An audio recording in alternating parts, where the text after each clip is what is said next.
وقتی که من در پیش براشون می نویستم اونها شهوتشون بیدار میشید که زنا میکردیم. با راه فریب آنها رو میگفتن که با من خواه خیز کننده کاراتون میشود.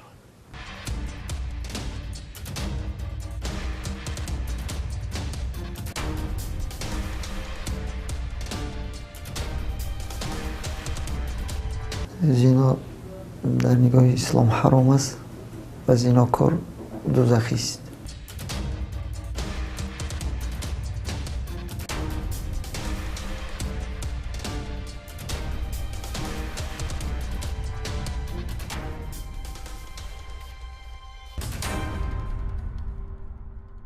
در کتابخوان نوشته که این زنا از طرف خدا حرام کرده شده است. همه روز من خودم داشتن نتونستم سستی کردم و گناه ازم کردم.